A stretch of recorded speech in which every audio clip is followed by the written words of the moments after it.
We're going to go live and welcome everybody. We're still waiting for some people to join us, but it looks like it's time, so let's get started. So I guess to me lies the welcome and welcome everybody here. We're looking forward to talking about this incredibly important topic here, migraine in the emergency room and urgent care. And I'm here with Lindsay Videnieks. Hopefully I'm pronouncing your name correctly. Apologies if I got that wrong.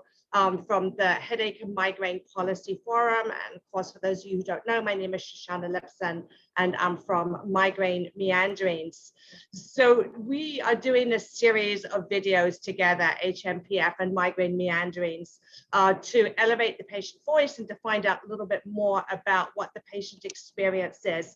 This is the first one in the series, migraine in the emergency room and urgent care. Then we're going to be looking at combination therapy, and we'll talk about that a little bit more later. That will be followed up by a webinar in September.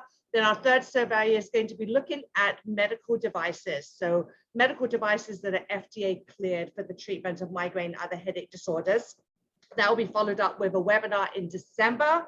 And then our final survey for the year is we're going to be looking at step therapy, and that will be followed up with a webinar in February. So for this particular survey, we had 500 respondents, and it was just an incredible opportunity to hear from patients. So next slide. Thank you, Shoshana. Lindsay Videnieks, you actually got really close, Shoshana, with the Headache and Migraine Policy Forum. A little bit of who we are and what we do here. We're just so excited about this partnership with Migraine Meanderings in order to get real world lived experience on some of the issues that I know the community is trying to tackle. So HMPF, very briefly, is a coalition of approximately 24 members that focuses pretty narrowly on policy and access. And so that could be on a state level, utilization management barriers, which is a fancy way of saying things like step therapy or prior authorization, a lot of insurance or payer issues, and then also some federal policy as well, and value assessments. So we try to help our members find ways to advocate on those issues. And so the materials that Shoshana has put together through the survey with us will help us do that better. Okay, and the mission of Migraine Meanderings is to provide patient-oriented resources, encouragement, support, and education for people specifically who live with migraine, although we do have a lot of people in our communities who have other headache disorders as well, and also to raise public awareness about this disease, to empower patient voices. And part of empowering patient voices is speaking out about our experience, learning more about what is going on, and then of course partnering with other organizations like the HMPF so that together we can make a difference. So we're going to launch straight into the survey results here, and if you can go forward 2 slides. As we said, we had 500 people participated in the survey. We actually ended up cutting off right at that point because it happened to hit that at the month. We were thrilled with those results. And we had some very interesting results from it. So first of all, we're going to look at the demographics.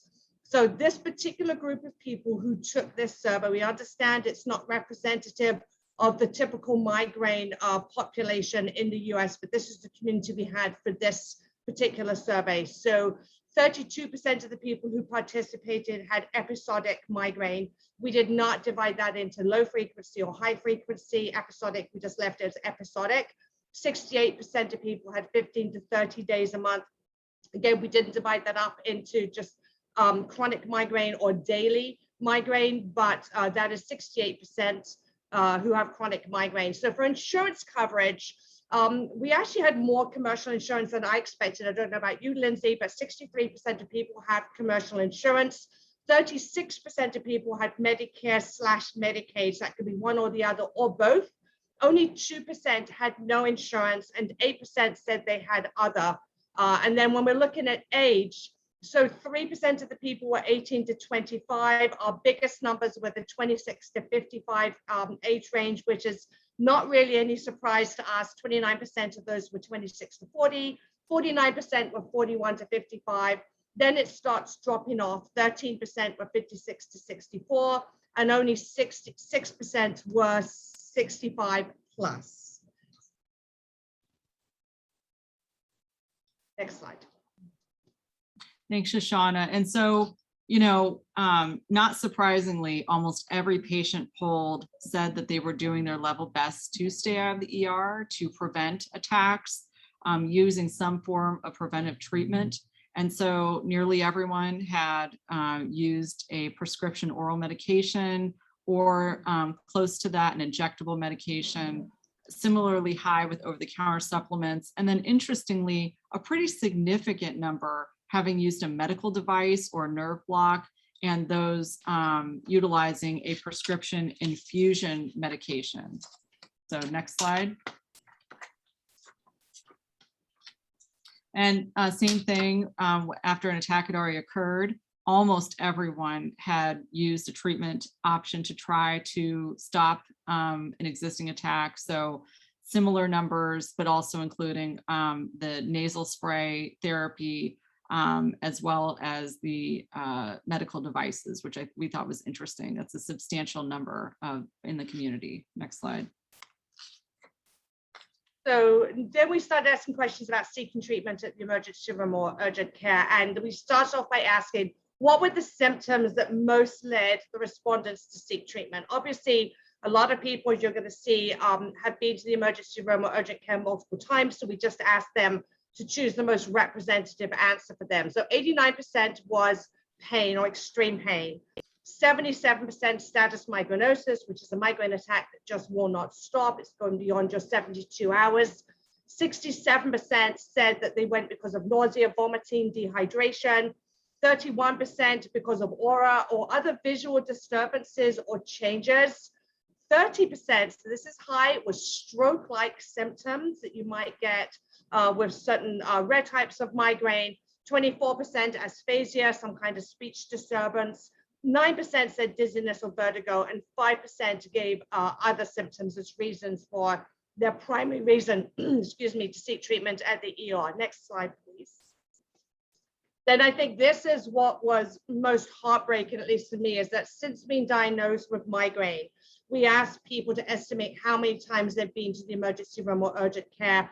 And it would have been interesting to see if we'd gone higher than 10 times to see how many people would have gone up to 15, 20 and plus times. But 44% of people said that they have been to the emergency room or urgent care more than 10 times since having migraine attacks. 20%, 6 to 10 times, and 36%, 1 to 5 times. That's 65% of being to the emergency room or urgent care 6 or more times, which is just really shocking.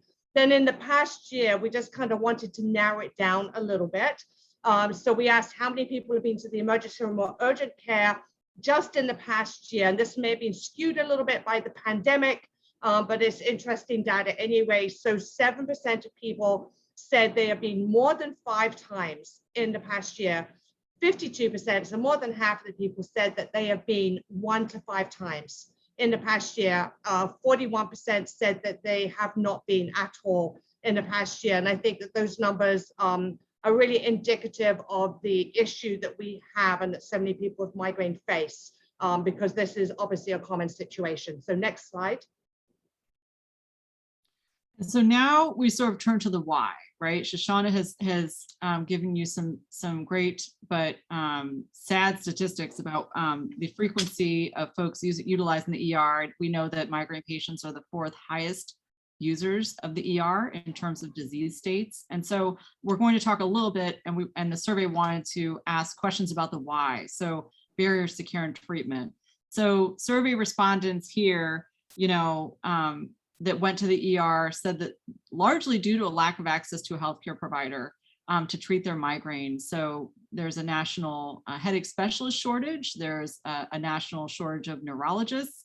And so their inability to manage their disease is directly related to whether or not they could get access to care in terms of seeing a provider. So we saw that approximately 1/3 of headache specialists were not available outside of appointments, which, as we know, for this disease, it is a spectrum disease. People experience attacks differently, not just Each attack might be different, but the in-between times for visits, their attacks may change. And so the inability to really manage a changing disease in between their appointments that might be 6 months or more was problematic.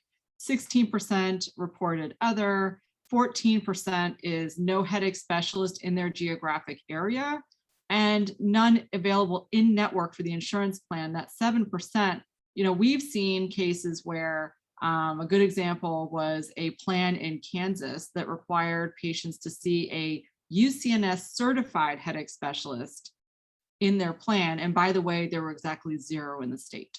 So for those patients, that's impossibility for them to be treated appropriately and have adequate coverage for those visits.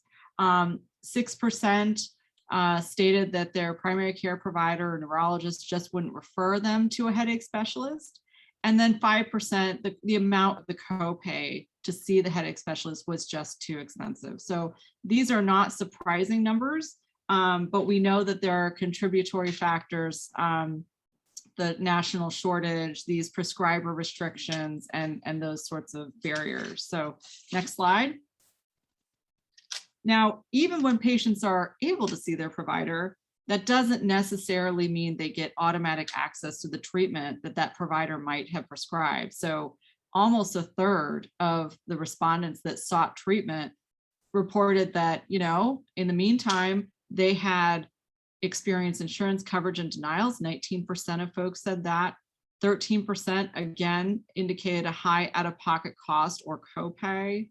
And then interestingly, almost 10% said their insurance required step therapy that just didn't work. And so for those unfamiliar, step therapy is a utilization management design that requires a migraine patient to step through maybe 1 or 2 triptans. Sometimes for other therapies, it could be 5 or 6 or 7 or 8 different types of therapies not prescribed in order to get to the one that their doctor wrote for them. So in the meantime, the disease worsens, there are more cascading attacks, and they may chronify. So that's and end up in the ER. So 7%, the pharmacy just simply didn't have the prescribed medication in stock or available. And then 3%, interestingly, the pharmacy didn't want to fill a prescribed medication, which I think that's a new one for me, but that's an interesting response. And so other reasons given, my doctor won't prescribe any meds. The meds I'm on don't work. I've already taken the max number of doses and my doctor's office is slow to refill. And so let me just look in the chat box. It looks like we might have a question. Robert Schwint making a point here that for migraine patients, the last place in the world that they want to be is the ER because of the triggers with the lights, it's loud, the discomfort generally of the environment, and the lack of care from ER doctors who may not understand the disease. So in his experience, he says that the ER has actually made his treatment plan worse in some cases because it was a waste of time. Next slide. So that leads straight onto this quality of care issue at the emergency room or urgent care. And again, these numbers are very sad. And Robert, they speak into what your comment was just now as well. 52% of the people who took this survey found that healthcare providers at the ER urgent care were knowledgeable about migraines. That sounds good, except you have to look at it the other way too. That means 48% of people found that their healthcare providers were not knowledgeable about migraine and did not necessarily know how to treat it, or that was the patient's impression. 63% of people who took the survey believed that the staff at the emergency room or urgent care trusted their description of symptoms. 37% of people believed that they were not trusted, which again speaks into the reason why so many people with migraine do not want to go to the emergency room, because there is this fear of not being believed, the stigma and everything that goes along with that. So not only are you sick, but now you're responsible for trying to convince a healthcare professional you don't know that you really are sick. 44% reported that the staff or at the emergency room or urgent care implied that they were there just seeking drugs rather than due to severe migraine symptoms. And we hear this again and again in our communities, that people are either told that they are there just to get drugs, is either implied, or one of the first things that comes out of a healthcare professional's mouth is, well, I can't give you a pain prescription. And there's that implication there. So again, that's a barrier that so many people experience. 29% said the treatment they received did stop their migraine attack. 37% said it stopped their attack, but their symptoms returned less than 24 hours later. We're not sure at this point because we didn't dig deep enough to know whether that was because they just had more complex migraine, whether there was something else going on, or whether they were treated with medications that weren't appropriate for migraine. We don't have all that information here. 27% said the treatment did not relieve their symptoms at all. And 27% said that they were prescribed an opioid for pain. And this is data that is always interesting because it can be looked at two ways. One way you could say is that emergency room and urgent care are not aware or don't follow the guidelines for opioid treatment when it comes to migraine, is that it is not considered a first line. It's not an ideal treatment, and therefore that they are overprescribing opioids. Or you could look at the data the other way and say that by the time people get to the emergency room or urgent care, they've already exhausted all of the normal abortive migraine treatment options, and therefore opioids are the only option left to them. And so that data in and of itself doesn't give us a reason for that, but it's just interesting data to have. Next slide, please. And then here we just asked for patient feedback. So we asked people for, anything else they wanted to say. And again, these comments are not surprising. I refuse to go anymore due to being treated like a drug seeker. The ER staff does not seem to comprehend or perhaps believe the severity of pain some migraine attacks can cause patients. And again, that just speaks into what Lindsay said earlier on, is that migraine is a spectrum disease. We all have different symptoms, different severity of symptoms. We respond to different medications. So there is this still a prevalent concept, though, that migraine is just one homogeneous entity and that it's the same for everyone. It's just so not true. Another person said the treatment for migraine in the emergency room, urgent care is complicated by our overstressed medical system and the fact that there are some who seek inappropriate treatment without adequate follow-up. And I think that that's a really important comment, is that, sometimes we don't have any option other than to go to the emergency room, but we are also responsible to follow up afterwards, to seek medical treatment outside of the emergency room to minimize the risk of us having to go back there again. Another said the ER should be the last resort. And this sums it up. It's a miserable, uncomfortable place where you roll the dice as to how you are treated, whether you will receive pain relief. Many times ER staff are not educated on migraine attacks enough to know that they don't all present the same way. And again, the final comment is, I felt like I was shamed and not listened to by my doctor. So all of this information is really helpful for many of us. We actually have it summarized in a beautiful report that HMPF and Migraine Meanderings put together, and that is available on HMPF's website. And I know that there is a link that we can put up there for that. But let's go on to the next slide. So I'm just gonna talk very, very quickly about this and then pass it over to Lindsay to explain why combination therapy is so important. And then we're going to come to Q&A. So again, we're doing quarterly surveys. Our next one is going to start July 1. It will go through the end of the month. It is going to be on combination therapy, which Lindsay will explain a little bit more about. And again, we will be offering giveaways. We're still finalizing that. So stay tuned, and we encourage you to please take these surveys, share them, and encourage other people who you know to take them as well, because the information that we're getting from this is invaluable and is actually going to be used beyond our own particular survey. So Lindsay, maybe you could explain a little bit more about that. Sure. Thank you, Shoshana. And just a quick note about the combination therapy survey that's so important for folks to respond to.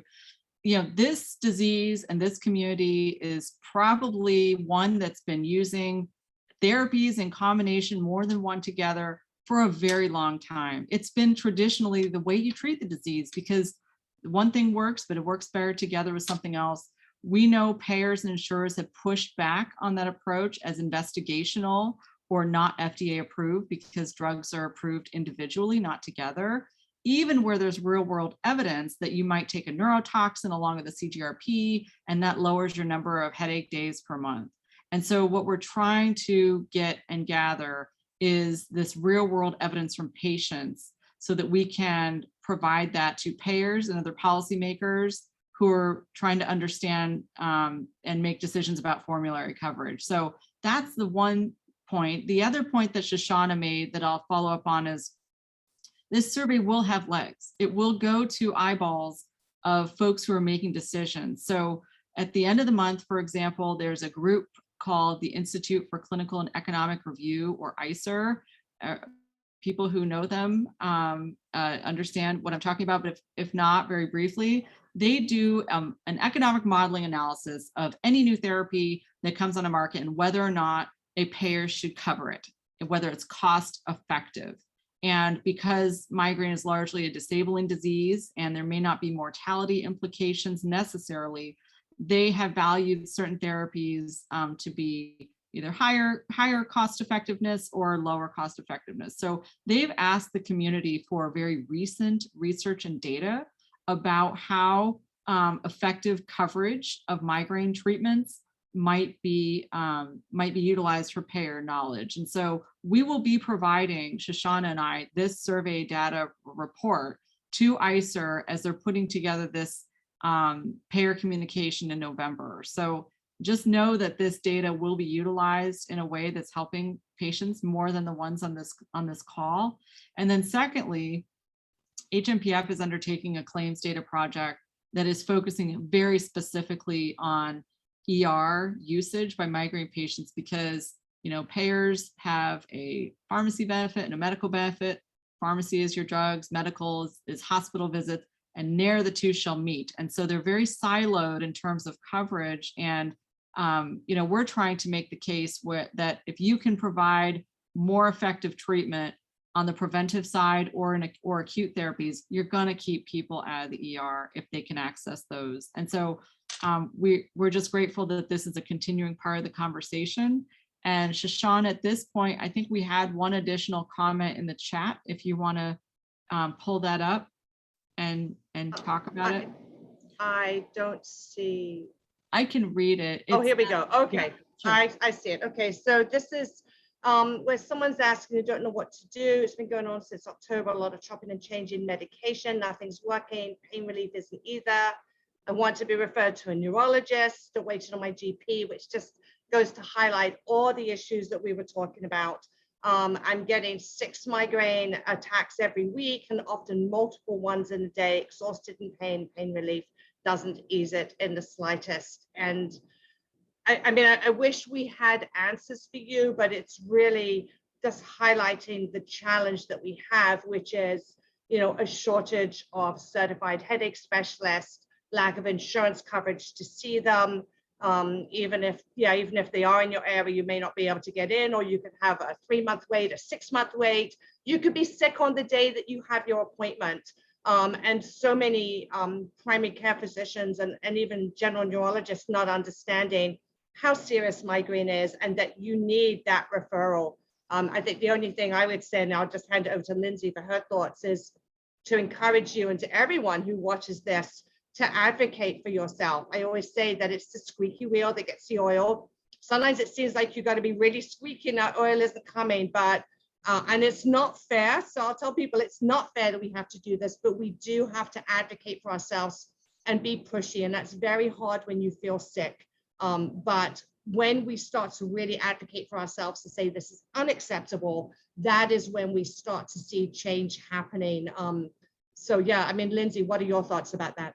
Yeah, I think the first barrier getting through that door of seeing a neurologist is going to unlock some options for you. Right now, what I'm hearing is lots of chopping and changing medication. You may have been non-medically switched.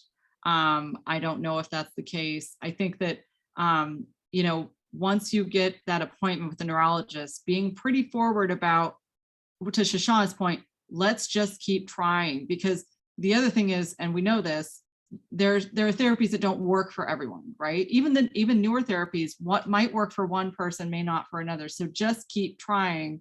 And the good news is, after 25 years, there's a lot of innovation and a lot of new things available for patients, including devices. And so I guess what I would say is, you got to get that neurologist appointment. And then we just have to make sure that you have access to as many tools in the toolbox as possible, but don't give up. Absolutely.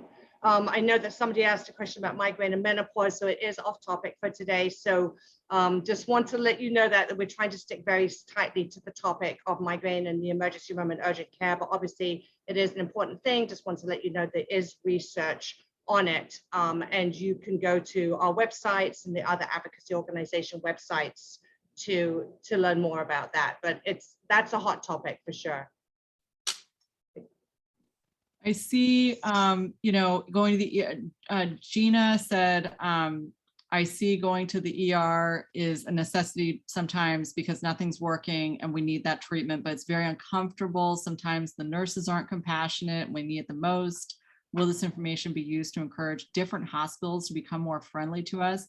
I think that there's definitely some tools that the community is working on to try to help emergency room personnel better understand this disease. I'm trying to remember the statistics, Shoshana, but like in medical school, and I'm sure this is true in nursing school, it's like 1 hour of time total that they get on, and on sometimes not even that.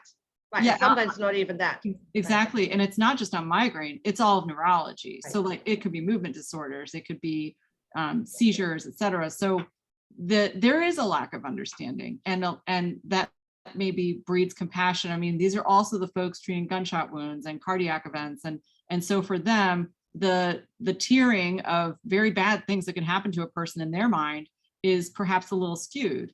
And so there's a lot of work to do from the community side on educating ER docs and nurses. And I think that that's, just so you know, on the horizon, and a project that I think folks are willing to undertake. But point well taken. Yeah, and I was just going to add to that there's still this sentiment that migraine is not serious enough that you have to go to the emergency room. And and sometimes that's true. Sometimes we can stay out of the emergency room, but sometimes you just can't, especially if you're having stroke-like symptoms or new visual symptoms or speech disturbances, anything that's new, because it could be a symptom of something even more serious than migraine. Not to say that migraine isn't serious, or just that you can't get the pain under control. But ideally, we want to stay out of the emergency room. And so part of this survey was to find out, why are people going? What are the barriers that are stopping people getting adequate care? Because if we were getting adequate care outside of the emergency room, then for a lot of us, our emergency room visits would reduce. And I know that for myself, I used to be a frequent flyer to the emergency room. And eventually the headache specialist I was seeing put his foot down and said, enough's enough. I have to give you the medication that you need at home.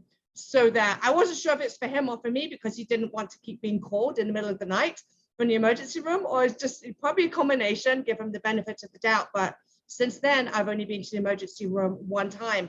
But a lot of doctors are not willing to prescribe the rescue medications that you need in order to stay out, or they're not willing to work with you on getting adequate preventive treatments, Yes. which is part of the issue, or insurance causes barriers, which is Lindsay's specialty. Yeah, and another comment that just came in from a participant was, another thing to think about people not going to the ER is a driving issue. So if you're having an attack and you're having dizziness, nausea, brain fog, how can you drive? Uber can be expensive if it's a distance, as well as not having an ambulance covered.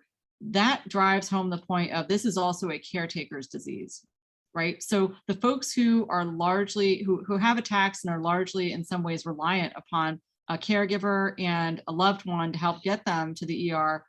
I think the statistic is that we lose $78 billion a year due to migraine attacks in terms of presenteeism and absenteeism in the workforce. So it's the patients, but it's also these caregivers and people who are relied upon to take folks to the ER, to take them to appointments.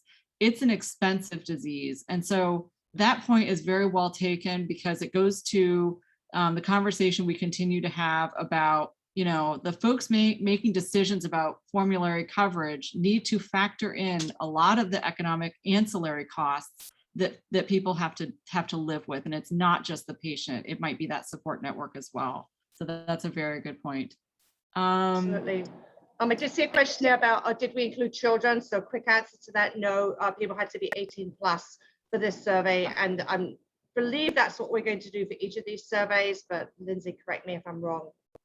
Yeah, no, I think that they are restricted to adults for several reasons, but that's the subset we decided to focus on. Right. And then there's a question here from Kelly about the migraine action plan for the emergency room urgent care. So this is a really great question. And we've asked some of the doctors that my organization has had on Facebook Lives what they think about this. So the short answer is yes, it's great to have a migraine action plan, just a migraine action plan for how to treat a migraine in general. So even before you get to the emergency room, to have that written out, or, because a lot of us have cognitive challenges, and when you're really sick, you can't think straight. So to know what you're going to take, when you're going to take. But I think this question takes it one step further, and that is there something that can be in writing, signed by your patient's doctor for the emergency room? So theoretically, yes. If you're in an area where there is a headache center and it's the same group of doctors, then there's a good chance that plan may be followed. But there's also a chance that it won't. And especially if my headache specialist were to create a plan for me and then I'm going to my local emergency room, there is no guarantee that the emergency room will follow that plan. I would like to hope they will, or at least that they will call my doctor, but it is under their discretion. So I guess the short answer is yes, it's helpful to have, but don't hang everything on that, because it just may not happen. What would be most helpful is definitely to have a notation of treatments that you've tried, what's worked, what hasn't worked, especially if you're allergic to something, to have that written down, and then not to be afraid to advocate. So when you're offered Tylenol, for example, to be able to say that will not work for me, and not rather than to say, I feel miserable, so let's give it a try. If you know it's not going to work, just say it's not going to work for me. Lindsay, did you want to add anything to that? No, I think it does come down to the well-informed patient. And I know Jamie Sanders, who's not on this call, I don't think, has talked about bringing a literal binder to the ER. Part of that is because she talks about how she was accused of being drug seeking. It is presenting as a patient that has knowledge and is ready for that type of reaction. It's unfortunate, but true. And so to Shoshana's point, having sort of paperwork and a plan, even if it's not followed, still helps them, that team, potentially understand that some things will just be non-starters, and that you're not there as a drug seeker, you're there to get adequate care and treatment. So Yeah. Okay. Absolutely. I see there's a question here about treatment. So I'm actually going to put a link in here for people. So on migraine meanderings, we have migraine treatment toolbox, which obviously we can't give medical advice here, but we can say what treatments are commonly used by patients. So in that toolbox, you'll find a list of not only treatments to prevent migraine attacks, but also treatments you can use at home, over-the-counter treatments, prescription treatments, and then also what we call rescue medications, which for the sake of this topic would be those medications that a lot of people would only get in the emergency room or only get in urgent care, but some headache specialists may be willing to prescribe you to have at home on an emergency basis. So I would just encourage you to go there. But to answer that question, there are other options besides IV Toradol, Benadryl, and Phenergan. There are actually a lot of different options. Again, it would be up to the discretion of the doctor who treats you what he would use, but there are other options for sure. And I just want to flag, I think he's probably departed, but Dr. Richard Lipton joined us for this call and just dropped a note into the chat. He is a very well-regarded headache specialist. He said he often provides patients with notes to bring to the emergency department. And he says quite often those ED docs then call him to confirm. So that seems to have worked for his patient population. That may be something that folks might want to try with your own neurologist or headache specialist to, as Shoshana said, to be prepared ahead of time. Absolutely. I did see this comment from Rachel here saying, excuse me, that she has to take a pill form of Benadryl and Phenergan to take with the Nurtec because you can vomit, so you have to go for IV meds. And I think that's exactly the situation we're talking about, is that there are other options besides oral medication that you can have at home if your doctor is willing to prescribe it for you, if it is appropriate for you. Part of that would be, you know, Toradol. There's a nasal spray. There's an injectable version of that. And then even some of the triptans are injectable versions. There are nasal sprays. There's the ergotamine. There's a new one out there that's a nasal spray. So anything, if you have a lot of vomiting or very severe nausea, then part of that is being prepared ahead of time to say, I'm not able to keep this medication down, or it doesn't absorb well. Talk to your doctor and ask them what other modes of administration there are, and that may help keep you out of the emergency room itself. Don't think that because you're vomiting, you have to go to the emergency room. Your doctor should be able to prescribe something to, you know, that is going to bypass the gut, basically.